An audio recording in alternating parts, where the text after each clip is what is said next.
we create year by year less and less films for children. Okay, we produce many films for children, but in fact, those films are not for children at all. 20 years ago when you watch, or 30 years ago when you watch, for example, E.T. or many films like this, the main character was 10 years old boy, and E.T. was as a child as well. But now the most characters are teenagers, and we try to show to the little children the world of teens. In my opinion, there's completely not, there's big differences between the world of teenagers and world of children. In my opinion, it's not possible to combine in one movie the message for children and the message for teens. These are different worlds. But when you watch the movies now, maybe 90% of them, this is films for teens, but we invite to the cinema, to the theater, children as well, okay, because they pay money for the tickets, but in fact they didn't find anything inside. So it's very difficult for me to say, okay, I'm gonna be a kid, because it means kid between what age and what age. What I see though, and I'm not exactly answering your question, but I'm getting to that. Okay. What I see though is that the audience is aging in their mind. Like when I started 12 years ago, we used to do the networks would ask for 8 to 12 years old kids. Now they ask for 6 to 11. And I say, yeah, that show is going to be 6 to 11. Well, I write exactly the same thing. And they get it. They get it. Now, the thing is, a kid today, you know, has access to a movie like Shrek when he's 3 years old. So when you start watching animation by watching Shrek, what are you going to be watching when you're 7? I don't have the answer to that, because, of course, there's something also specific about our audience, is that they regenerate very quickly.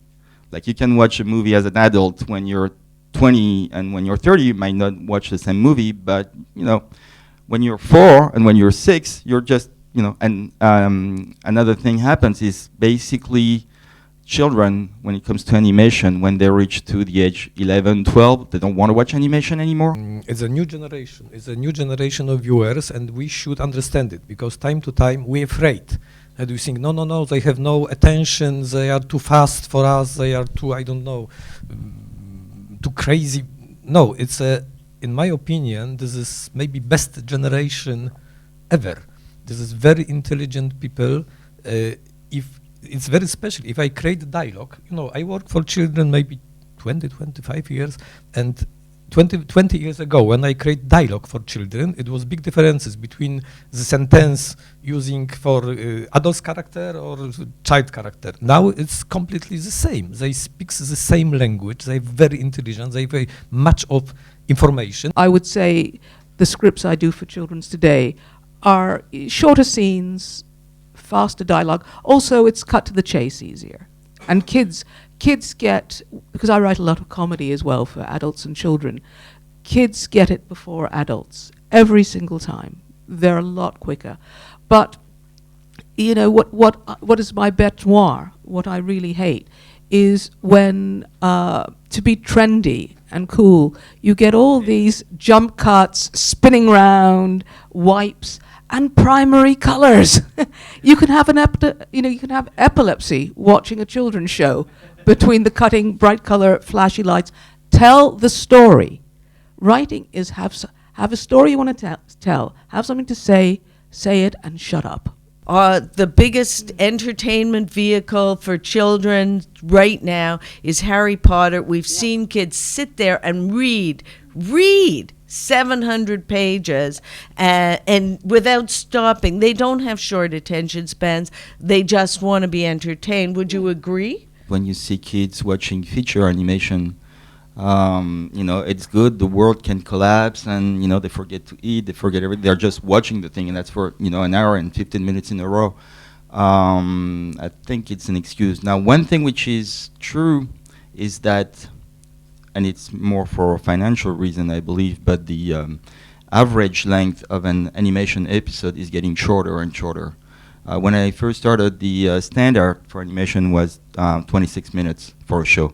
Well, today 26 minutes is 22 actually, but it's not as spread as it used to be. The children want to be active. They want to do something.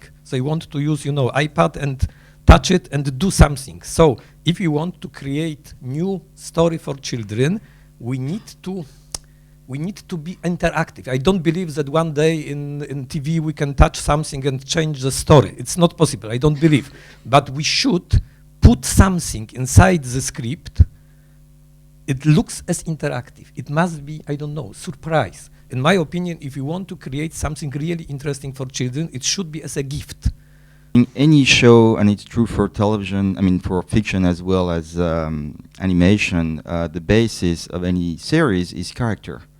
A lot of animation series I work on are actually adaptations of comic books because the character pre-exists. The character comes from a comic book, then we use that character and make it a TV series. So the next step, you can make it, have them a presence on the web and all this. So it's all interconnected at this point. Having the characters around, they obviously, the audience put themselves in their position, and I think it is interesting how a character which we may think of as quite a minor character can be very much sort of loved by the audience and taken up. And as you say, that's what's so wonderful about the way that young people watch TV. Because you were asking before, Jill, about short attention spans, and I think actually a lot of the young people I know and what I get from our audience is they've got much better attention spans than adults. When they focus, they really focus, and this show means so much to them. If they've decided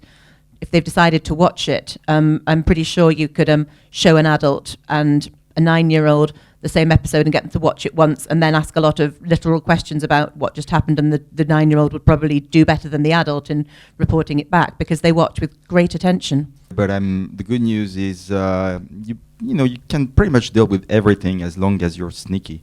If you do a story about a kid who lost his teddy bear, you're actually talking about loss and abandon, and you're somehow talking about death, although you don't call it that way. Just like in the scripts, you don't kill people, you neutralize them, stuff like that. But there was one episode, which just an illustration. I wanted to make a story about 2 kids at the stock exchange. And the notes I got were something like, oh, you can write this for kids, they won't get anything. I don't understand anything about it, how are they going to get anything? And well, this is exactly what I want to talk about. 2 kids who are lost in the world they don't understand. And it was fine, we ended up writing it, and it was one of the best shows in the series. In theory, there's you can find a way, as you say, using metaphor or being careful about what you show. I think you could tell almost any story really for a young audience. I think it's not so much what could be done and what the young audience will accept and take as what we are allowed to do, as you say. And on television, the restrictions are very people get frightened very quickly. Not children, the adult commissioners. I think dealing with difficult topics or showing children or people being in situations of danger doesn't have to be a dry or a lecture. It can actually inspire people to sort of consider, what if I was in that situation, what would I do? And maybe if it does happen to them, perhaps they would be empowered to fight back. It's mostly about making them feel not alone. All children and young people feel isolated with their problems because they don't think that anyone else feel the same way. To me, the most important part of children's writing is tapping into your emotions and feelings. And you can remember what it felt like to be an 11-year-old going through certain things. And that's the most important thing, because feelings don't change. And it's showing a person that also it's all right to have those feelings. It's all right to feel those emotions. There's nothing wrong with you. Because as you say, every child, every teen thinks it's them. And nobody else in the world has ever had this feeling or this problem. And I think that's the most important job that I do through scripts, it's okay.